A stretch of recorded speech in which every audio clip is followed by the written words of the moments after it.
dokter setiga-tiganya. Sehingga ibu ini harus cari dokter yang lain. Dia tarik lagi bukunya, aku gagal mendidik anak. Karena kategori kita berhasil atau tidak mendidik anak adalah saat mereka mau berbakti kepada kita. Lalu iman-iman yang lain kita tanamkan, malaikat. Misalnya dengan kita membaca Quran, saat kita baca Quran malaikat ada di hadapan kita. Nah, ingat ada malaikat yang mencatat yang baik, ada mencatat yang buruk. Ya, silakan pergi ke sekolah nak, tapi kamu ingat ada malaikat yang mengawasi. Nah, nanti iman kepada kitab bisa kita aplikasikan dengan Quran. Nah, berhubung kita STQ ini, sekolah tahfiz Quran, bagaimana cara menanamkan anak kecintaan kepada Quran? Satu, simpan Quran di tempat-tempat di mana anak itu mudah untuk melihatnya. Anak main lari ke sana ke sini, Qurannya tertutup dengan lemari yang gelap, bahkan dikasih hordeng. Anak itu yang dia lihat TV, yang dia lihat gadget orang tuanya, dia tidak pernah lihat Quran. Tapi kalau dia lihat Quran setiap hari, dia lihat Quran, lari ke sini ada Quran, lihat ke sini ada Quran, macam-macam Qurannya juga. Nggak apa-apa, itu menanamkan kepada anak supaya dia sering dulu melihat sampul Qurannya dulu sebelum ke dalam isinya. Yang kedua, contohkan dari ayah dan bunda bahwa ayah bunda mencintai Quran. Ini iman kepada kitab, karena kitab kita terakhir kita adalah Al-Quran. Bagaimana? Sering-sering ayah tuh baca Quran. Bahkan dia tahu kalau udah ngaji itu kayak sholat, gak bisa diganggu.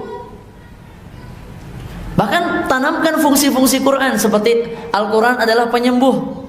Dia jatuh sakit, mana yang sakit nak? Sini. Ayah doain. A'udzu billahi minasy syaithanir rajim. Bismillahirrahmanirrahim. Alhamdulillahi rabbil alamin. Dengar itu aja dia udah tenang. Sesakit apapun, ayah hilang sakitnya, padahal masih engklek.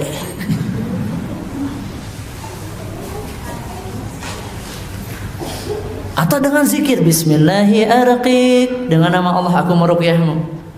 Min kulli syai'in yu'dzik, dari segala hal yang menyakitimu. Allahu yashfi, Allah menyembuhkan. Ayah yang seperti itu luar biasa. Bahkan saya ada praktek dari beberapa wali santri, bukan beberapa, ada satu wali santri yang ceritanya ayahnya itu selalu baca Alam Nasrah Laka Sodrok dari mulai kandungan. Sekarang apa yang terjadi? Kalau anaknya tantrum, anaknya sakit, itu tidak bisa tenang kecuali dibacakan Alam Nasrah, dan gak bisa sama bundanya, harus sama ayahnya. Mungkin sudah terekam ya, dari semenjak kandungan yang terbayang itu adalah lantunan Alam Nasrah dari ayahnya. Saya bilang alhamdulillah bu, untung Alam Nasrah, coba kalau Al-Baqarah. Baik, itu bercanda saja ya. Masya Allah. Jadi nggak sembuh-sembuh kecuali harus Al-Baqarah beres. Baik, Masya Allah. Nah itu yang kedua. Jadi tanamkan contoh dari kita bahwa kita juga sering membaca Quran. Kemudian yang ketiga, ada waktu khusus bersama Quran. Family time with Quran. Bersama-sama kita sekeluarga bersama Quran. Dan itu perlu diprogramkan juga oleh sekolah tahfiz seperti ini. Ya, itu pun kami terapkan di Rumah Quran di Cimahi, bahwa setiap hari wajib minimal 30 menit bersama orang tua. 30 menit bersama Quran bersama keluarga. Apa itu? Bisa perbaikan bacaan. Bahkan setelah diterapkan itu, Ustadz, saya tuh niat ya, ada ayah yang bercerita begini. Beliau salah satu wali santri bercerita begini. Ayah apa Ustadz, saya tuh kan niat mengamalkan yang Ustadz bilang 30 menit itu. Saya tuh duduk sama anak saya. Tapi pada akhirnya apa itu? Malah bacaan saya yang dibenarkan sama anak saya.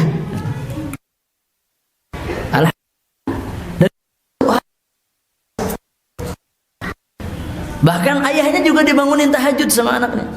Ya, kata Ustadz harus tahajud. dan harus sama ayah. Sehingga betul-betul hanya qawam kepemimpinan ayah di keluarga itu.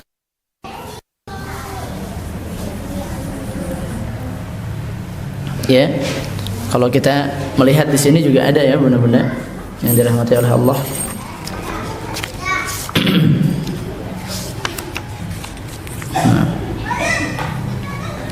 Lah kenapa kita bisa ngaji, kenapa harus orang lain yang mengajarkan ngaji? Jadi yang keempat, tanamkan bahwa kita adalah pengajar anak-anak kita.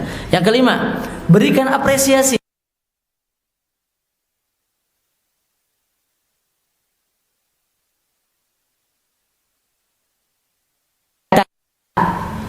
Itu titiknya satu di bawah. Oh,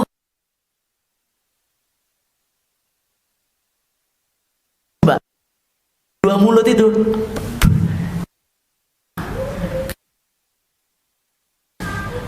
Tapi pas dia sudah bisa jawab kataba, langsung alhamdulillah, ayah antarkan kamu. Pokoknya harus sama Allah supaya tidak kena ain juga ya. Nah, apresiasi kamu bisa Iqra 5, ada apresiasi dari ayah.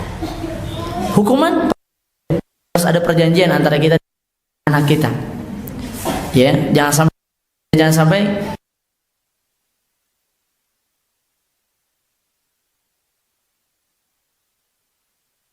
apa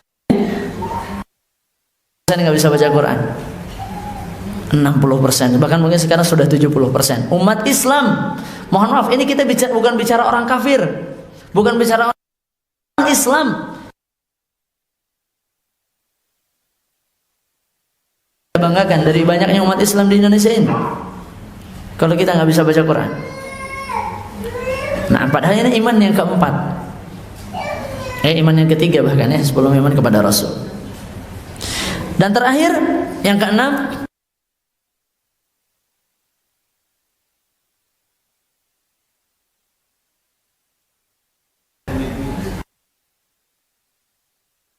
begitu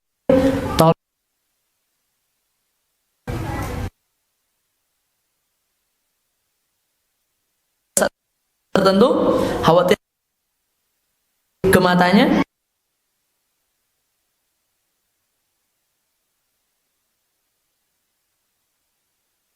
yang ada kartun morotalnya, sehingga dia terbiasa. Lihat anak-anak yang sering diperdengarkan Al-Quran dengan metode, meskipun dia usianya 5 tahun, nadanya sudah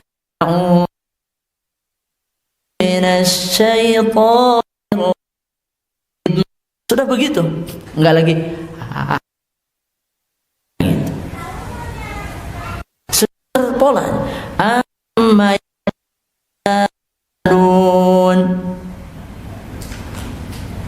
nah, udah terekam. Nah, jadi sering-seringlah mendengarkan Al-Quran.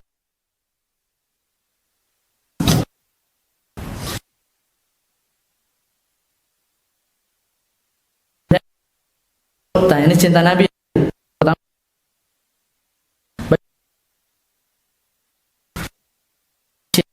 Nabi kita.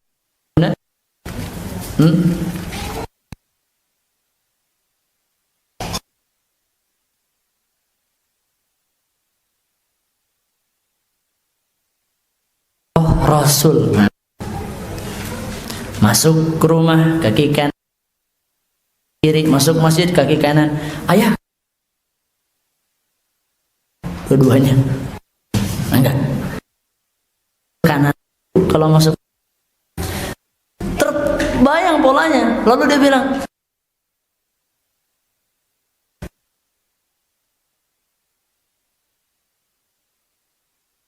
apa lagi, contoh Rasul hanya gitu.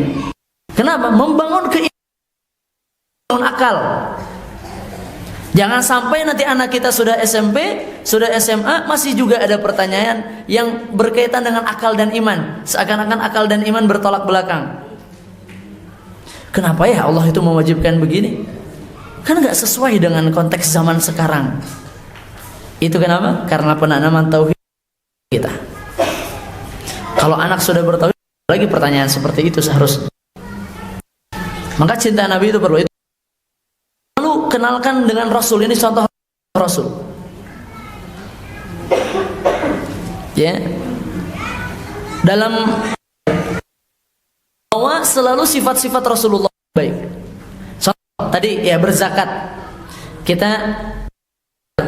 Kita bilang, ayah kenapa kita harus bayar zakat? Pertama yang kita bilang tadi contoh Rasul, yang kedua karena Rasulullah punya sifat yang baik. Sifat apa? Dermawan.